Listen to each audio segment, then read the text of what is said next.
Two roads diverged in a yellow wood, and sorry I could not travel both, and be one traveler. Long I stood, and looked down one as far as I could, to where it bent in the undergrowth. Then took the other, just as fair, and having perhaps the better claim, because it was grassy and wanted wear, though as for that, the passing there had worn them really about the same.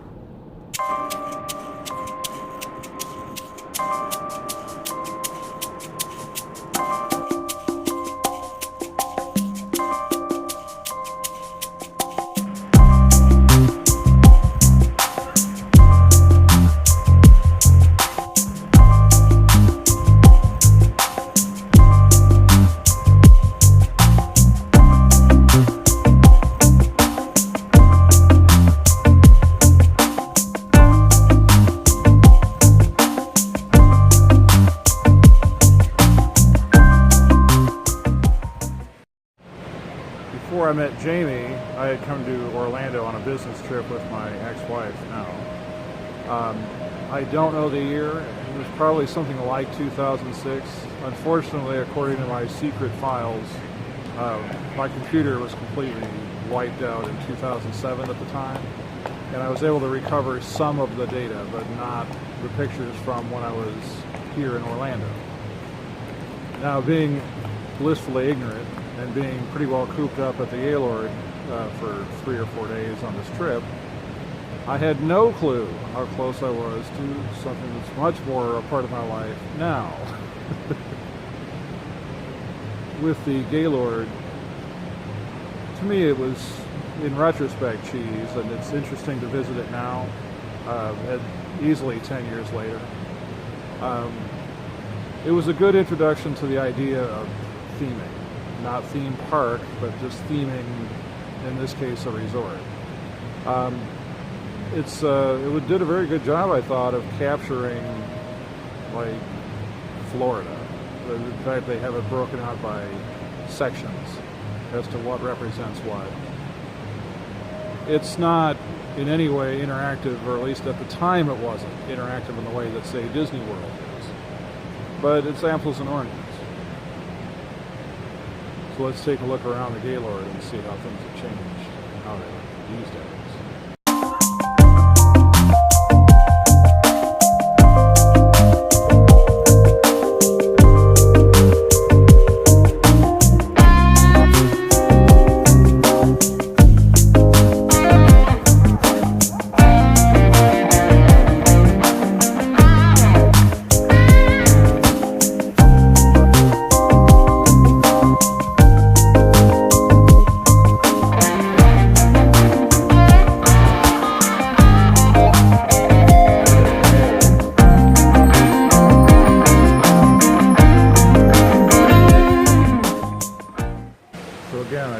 Picture, but I'm sitting in the very spot I sat in roughly 10 years ago. Not sure if it's the same chair. It is the same spot.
like the Robert Frost Road Not Taken poem says, taking the road less traveled has made all the difference.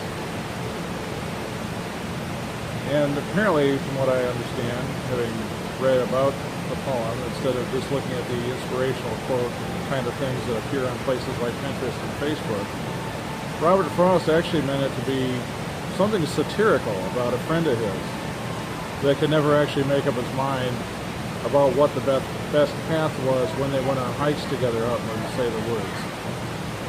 And as they were saying in the basically liner notes, one example was that his friend that the poem was about would pick a path that he thought led to something exciting like bird nests or some sort of natural wonder, only to be disappointed to find out that there was nothing really exciting there. But then, having come to that conclusion, he determined that the other path would have been the one he should have taken, because that surely would have led to something, with no evidence to back that up, other than the fact that nothing panned out on the path that he did take. The reason I say this is that I'm on the path now, 10 years or so later, here at the Gaylord Palms in Orlando. Knowing now what I didn't know then. What I didn't know then is how close I was to Disney World. I had no idea at that time, first of all, that I would eventually be divorced and remarried. Certainly had no idea that Disney World would be such a big part of our life, and especially of our part of my life, more to the point, and that I'd actually be living in Florida to be closer to it. But what I didn't know then that I know now, and it's one of those revelations as a noob, is just how close the Gaylord Palms is to Disney World. And what I didn't realize at the time, I'm a big believer in things coming full circle, and I'm a big believer in destiny. Now, I don't believe that everything's predetermined. I do think events in our lives lead to current points in our life. I think it's a fair thing to say. It's one of those things that sounds kind of stupid under scrutiny, but I think that when we're living our lives, it's not patently obvious. So, for instance, my wife and I now take time from time to time to say everything has led to this, whatever happens to be happening at the moment, and namely led to us. Any variation would have potentially scuttled us even meeting, let alone getting married. And so all the bad, all the good, all the meh, all the just everything that happened had to happen to lead to that point. And that's pretty mind-blowing. I know that there's a whole arm of philosophy not only devoted to that thought, but then also to debunking that sort of line of thought. But for me, I do accept that line of reasoning, that everything has led to this. When I was on this path 10 or so years ago, I did go down that path. And now here I am again, 10 years later, traveling the other fork in the road.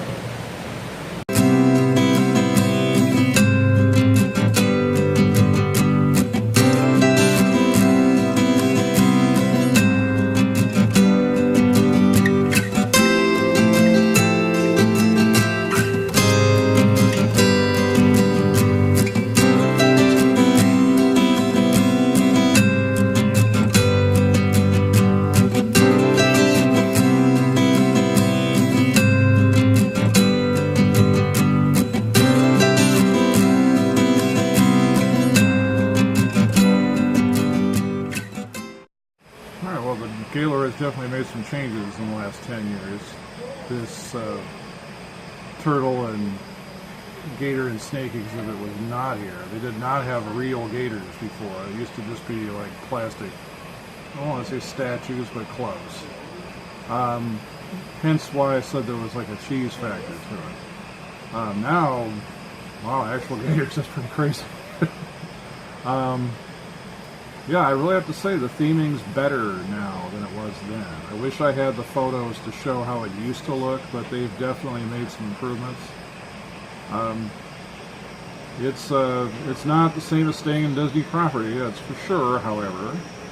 I would definitely say it's worth a look, definitely worth a visit, except the parking's $20 a day, so I'd say get the most out of it if you do that. Make this a sightseeing trip, like I did.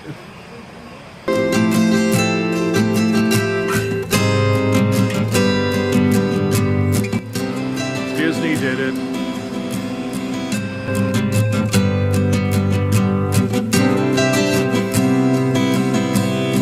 Yeah, I can't believe that's a thing. That's crazy.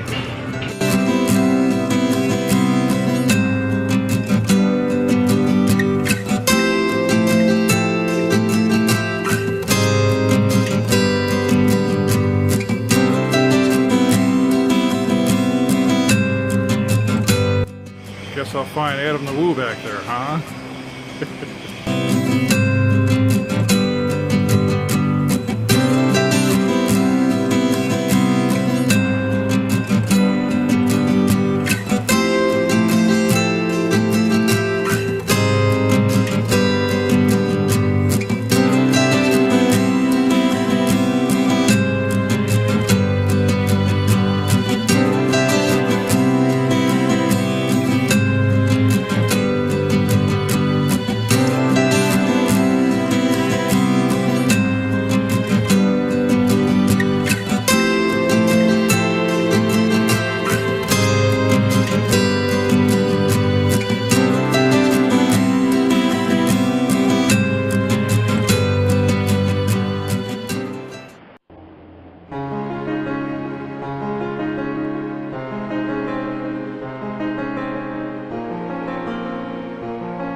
Both that morning equally lay, in leaves no step had trodden black. Oh, I kept the first for another day, yet knowing how way leads on to way, I doubted if I should ever come back. I shall be telling this with a sigh, somewhere ages and ages hence.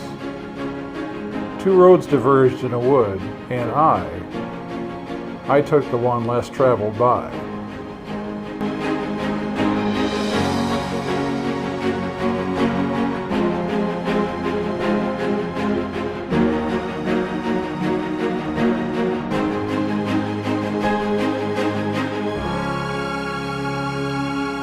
And that has made all the difference.